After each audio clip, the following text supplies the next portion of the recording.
New Zealand के खिलाफ तीसरे और आखिरी निर्णायक वनडे से पहले गौतम गंभीर ने 2 से 3 बड़े बदलाव करते हुए प्लेइंग 11 का ऐलान कर दिया है और यही फैसले इस मैच की दिशा तय करने वाले हैं।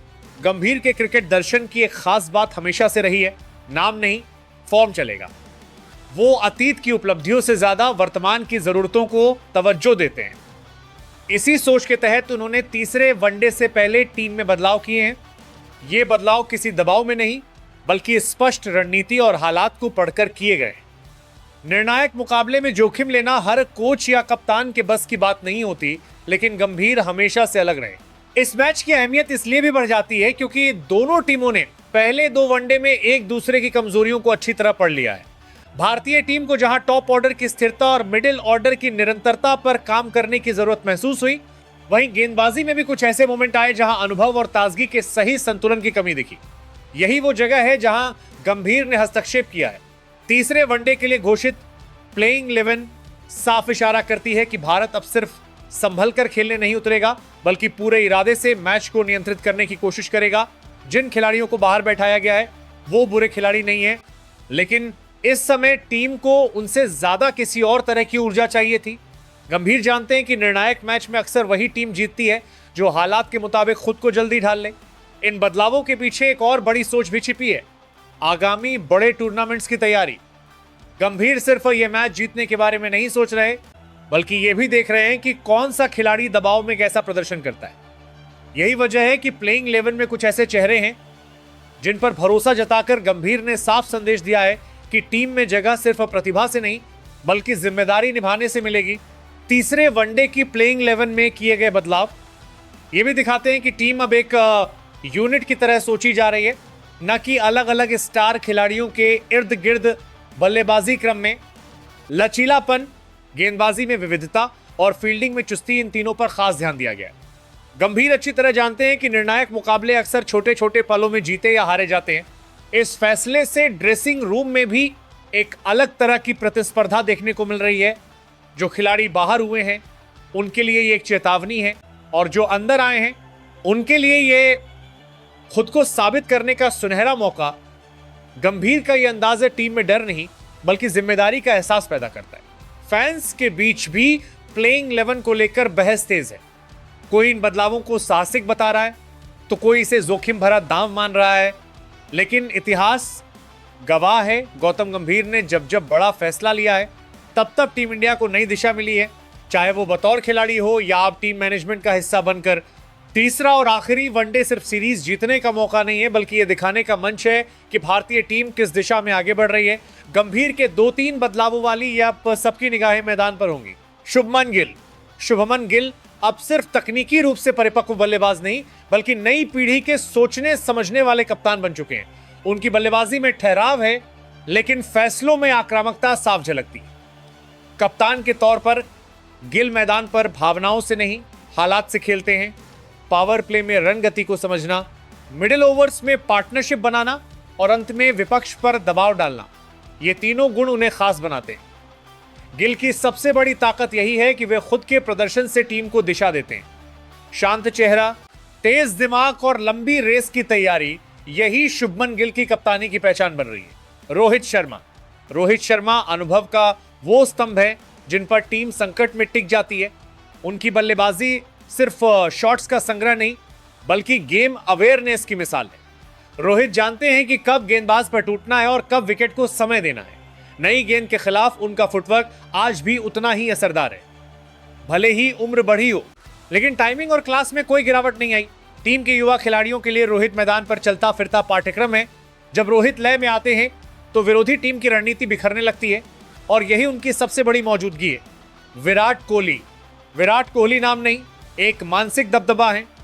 रन बनाना उनके लिए आदत है और बड़े मौकों पर खड़ा होना उनकी पहचान। कोहली की खासियत यह है कि वे हालात से लड़ते नहीं, उन्हें अपने मुताबिक मुड़ते हैं, चाहे रन चेज हो या मुश्किल पिच। विराट का फोकस आखिरी गेंद तक रहता है। उनकी फिटनेस, फील्डिंग और एनर्जी टीम को अलग स्तर पर ले जाती है। विराट सिर्फ स्कोरबोर्ड नहीं बदलते बल्कि विपक्ष की सोच भी हिला देते हैं।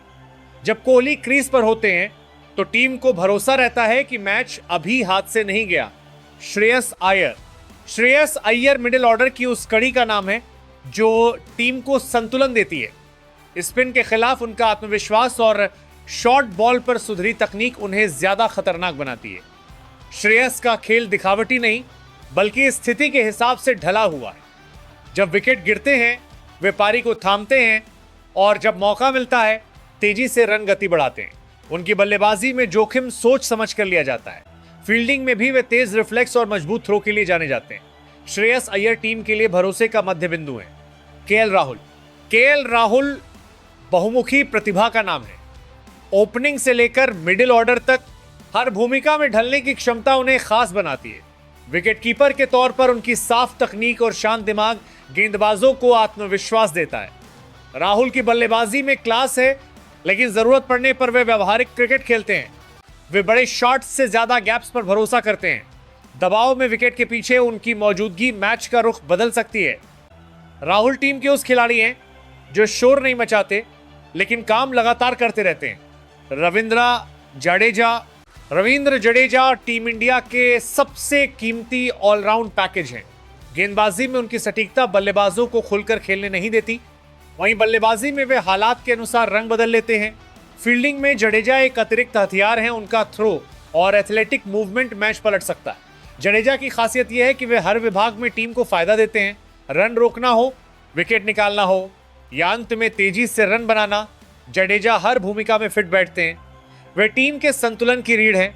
नीतीश रेड्डी युवा ऊर्जा और बेखौफ सोच के प्रतीक हैं। बल्लेबाजी में वे गेंद को जल्दी पढ़ते हैं और मौके पर हमला करना जानते हैं। उनकी सबसे बड़ी ताकत है दबाव में भी शांत रहना। नीतीश जरूरत पड़ने पर उपयोगी ओवर भी निकाल सकते हैं जो कप्तान के लिए राहत की बात होती है। मैदान पर उनकी बॉडी लैंग्वेज आत्मविश्वास से भरी रहती है। वे सिर्फ प्रतिभा नहीं बल्कि सीखने की भूख भी साथ लाते हैं। नीतीश रेड्डी भविष्य के नहीं बल्कि वर्तमान के मैच विनर बनने की क्षमता रखते हैं। आयुष बडोनी आधुनिक क्रिकेट की सोच के साथ खेलने वाले बल्लेबाज हैं। वे जोखिम से नहीं डरते लेकिन गैर जरूरी शॉट से भी बचते हैं। मिडिल ओवर्स में रन गति बढ़ाना उनकी खासियत है। बडोनी गेंदबाज के दिमाग में जल्दी घुस जाते हैं और फील्ड सेटिंग का फायदा उठाते हैं। उनकी बल्लेबाजी में इनोवेशन है लेकिन नियंत्रण भी। कम उम्र के बावजूद वे मैच की नब्ज समझते हैं। आयुष टीम को वो एक्स फैक्टर देते हैं जो स्थिर पारी को अचानक आक्रामक बना सकता है। कुलदीप यादव वो स्पिनर हैं जो बल्लेबाजों को सोचने पर मजबूर कर देते हैं। उनकी कलाई की जादूगरी फ्लाइट और टर्न का खतरनाक मिश्रण पेश करती है। कुलदीप की गेंदें सिर्फ विकेट लेने के लिए नहीं बल्कि रन रोकने के लिए भी असरदार हैं। मिडिल ओवर्स में वे विपक्ष की लय तोड़ते हैं।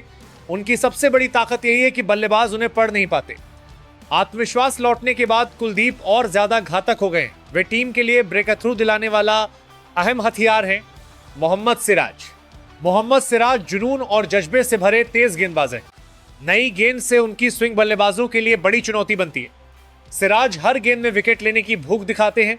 उनकी आक्रामक लाइन लेंथ बल्लेबाज को गलती के लिए मजबूर करती है। डेथ ओवर्स में भी वे जिम्मेदारी लेने से नहीं डरते।